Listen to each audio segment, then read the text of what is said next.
तो जी अब हम आ गए हैं क्वींस बाथ। तो ये जो है लोकेशन ये डेडिकेटली क्वींस के लिए थी, बिकॉज़ राजा महाराजा के टाइम में सब कुछ लग्जरियस ही होता था।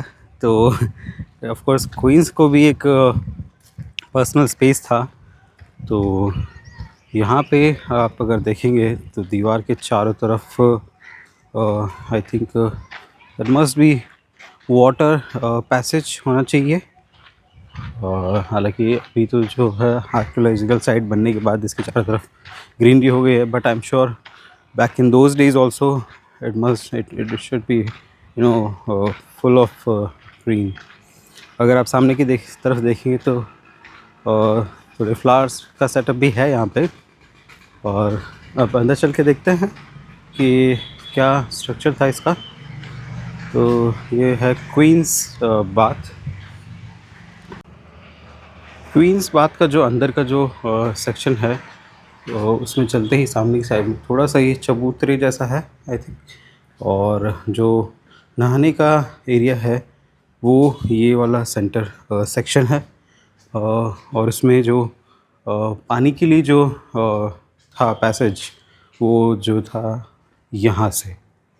सो आई बिलीव जो ये चारों तरफ जो इस क्वींस बाथ के सेक्शन में आपने देखा होगा जो एक बड़ा सा नाले जैसा बना हुआ था, तो आई एम असिउमिंग उसमें वाटर जब पूरा फुल हो जाता था तो शायद उससे फिर इस नाले के ज़रिए जो है वो इस सेंटर वाले एरिया में आता होगा।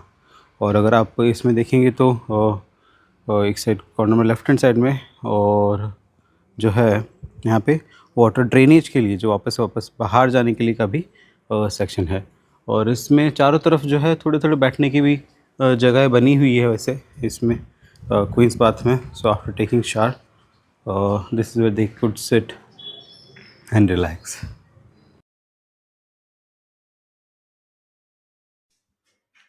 तो जी यहाँ से हम आगे बढ़ते हैं हम्पी के one of the main attraction points में से, जो कि है स्टोन चैरियट। और साथ ही साथ हम वहाँ पे देखते हैं म्यूजिकल पिलर्स भी।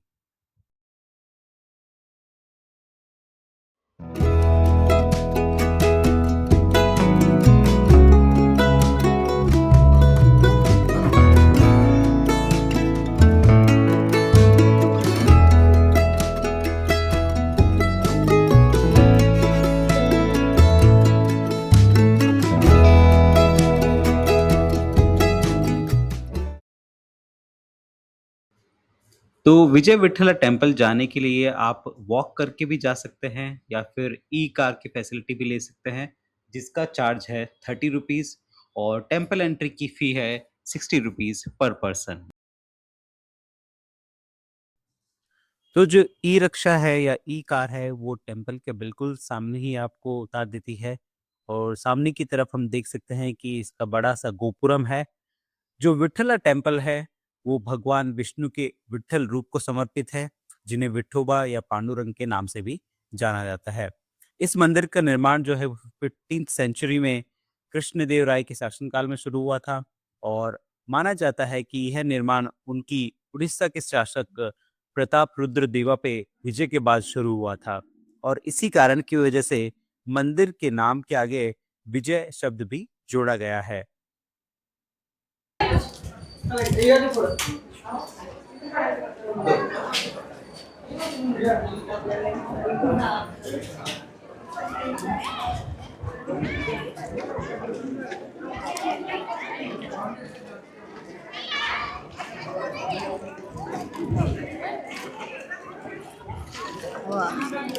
मंदिर के मेन कंपाउंड में ही सामने की तरफ स्टोन चैरियट है, जो कि इंडियन 50 रुपीज नोट के ऊपर भी बना हुआ है।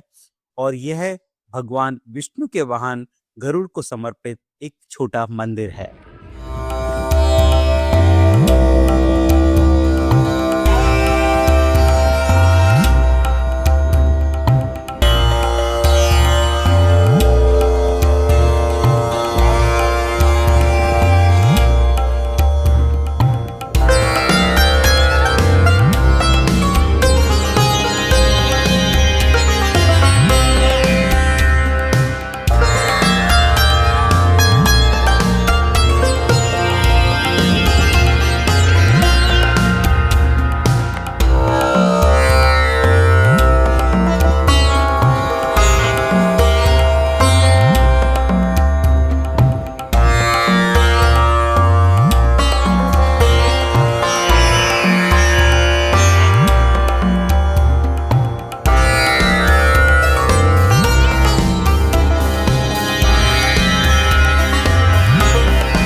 स्टोन चैरियट के पीछे ही हमें यहाँ पे रंग मंडपम दिखता है, जहाँ पे म्यूजिकल पिलर्स है। रंग मंडपम में ऐसे कुल 56 पिलर्स है, जो कि म्यूजिकल पिलर्स का पार्ट है। और इन पिलर्स को जब आप हल्के से थपथपाते हैं, तो इनमें से डिफरेंट डिफरेंट साउंड्स निकलते हैं, जो कि बेसिकली इंडियन क्लासिकल म्यूजिक के सांस सुरों जैसी सुनाई देती है। हालाँकि अब इन पिलर्स के अंदर या फिर इस रंग मंडपम में जाने के लिए मनाही है और यहाँ पर रिस्ट्रिक्शंस कर रखी है।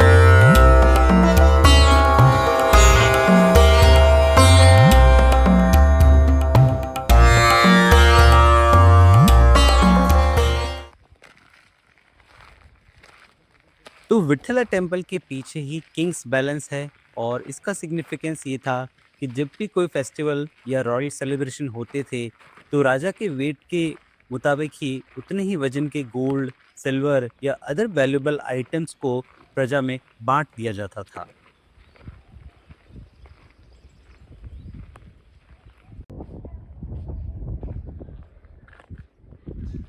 किंग्स बैलेंस के पीछे ही आपको एक और एंट्री गेट दिखता है और ये एंट्री गेट का जो रास्ता है, अगर आपको एपिसोड 2 में याद हो तो हमने चट्टान पे आपको नरसी टेम्पल दिखाया था, उसके आने वाले रास्ते का एंट्री गेट है ये। तो जी विट्ठला टेम्पल घूमने के बाद हम आ जाते हैं अपने होम स्टे में, जो कि अंजनाद्री हिल के पास में ही था और जो लोकेशन थी वो थी हनुमान हली। वहाँ पे आके हम थोड़ी देर रेस्ट करते हैं और इवनिंग होने तक का वेट करते हैं और वहाँ से हम निकल जाते हैं सनापुर लेक के लिए। तो हमारा होम स्टे जो था वो हनुमान हंडी में ही था और वहाँ से ये लेक जो स्पॉट था वो मुश्किल से 8 टू 10 किलोमीटर्स दूर था। हालाँकि काफ़ी हद तक रास्ता ठीक है, लेकिन लास्ट का 2 या 3 किलोमीटर जो है वो ऑफ रोड जैसा ही है। सनापुर जो लेक है वो एक मैन मेड रिजर्वॉयर है और यहाँ पे लोग आके कोरेकल राइड भी लेते हैं। हालांकि हम लोगों ने नहीं ट्राई की थी और शायद पहले यहाँ पे क्लिफ जंपिंग भी अलाउ थी, लेकिन अभी इसको गवर्नमेंट ने बंद कर दिया है। लेकिन अगर आप सनसेट के टाइम पे आते हैं तो आप काफ़ी अच्छे फोटोज क्लिक कर सकते हैं। सनापुर लेक के बाद हम निकल पड़ते हैं अंजनाद्री हिल्स के लिए, जो कि हनुमानहली में ही स्थित है और ये हम्पी से लगभग 23 किलोमीटर दूर है। अंजनाद्री हिल टॉप पे जाने के लिए आपको टोटल 570 स्टेप्स चढ़ने पड़ते हैं, लेकिन हिल टॉप से काफ़ी सुंदर नज़ारा मिलता है आपको। जैसा कि हम सभी जानते हैं, हनुमान जी की माता का नाम है अंजना और ऐसा माना जाता है कि यहीं पे ही हनुमान जी का जन्म हुआ था और उनकी माँ के नाम पे ही इस जगह का नाम है अंजनाद्री हिल्स।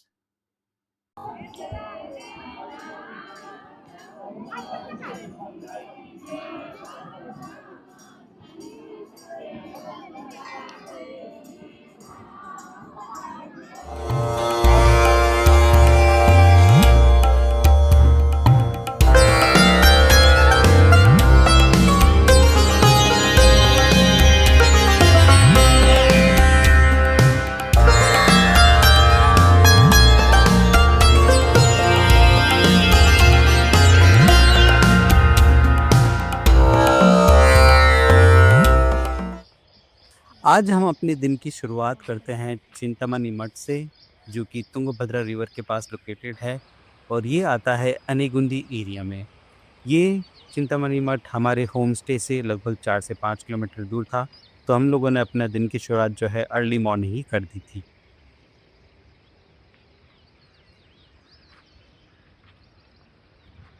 ऐसा माना जाता है कि भगवान श्री राम और लक्ष्मण जब सीता जी को ढूंढते हैं, तो उनको यहाँ पे हनुमान जी से पहली बार मुलाकात होती है और यहीं पे उनको सुग्रीव से भी मिलना होता है।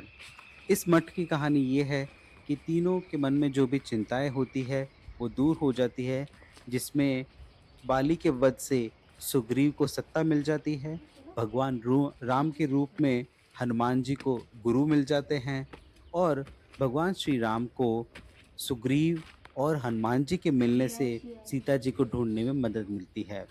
मतलब तीनों की चिंताएँ दूर हो जाती है, इसीलिए इस मठ का नाम जो है चिंतामणि रखा गया है।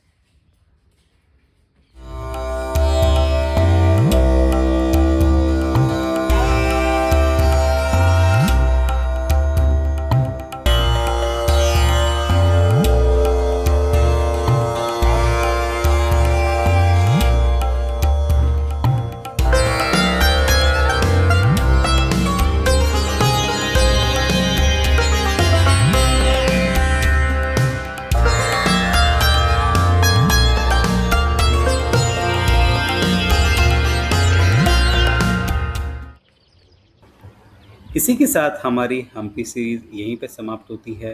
अगर आपने पिछले वीडियोस नहीं देखे हैं तो please go and watch our videos. आपको कैसे लगे हैं कमेंट्स कीजिएगा, like our videos, share the videos and subscribe our channels and thanks for watching.